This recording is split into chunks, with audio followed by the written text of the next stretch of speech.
मेरे प्यारे देशवासियों, आजादी के अमृत महोत्सव के तहत 13 से 15 अगस्त तक एक स्पेशल मूवमेंट हर घर तिरंगा का आयोजन। नए भारत की नई कहानी अब आसमां को सुनाना है।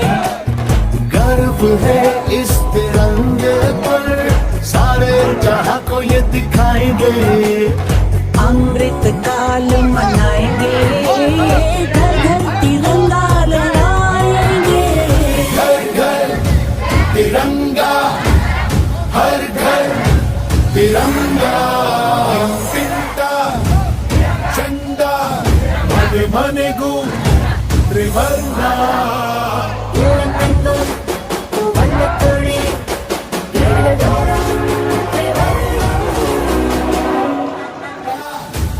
हर घर तिरंगा, पिंटा झंडा मने मनेगु त्रिवर्णा।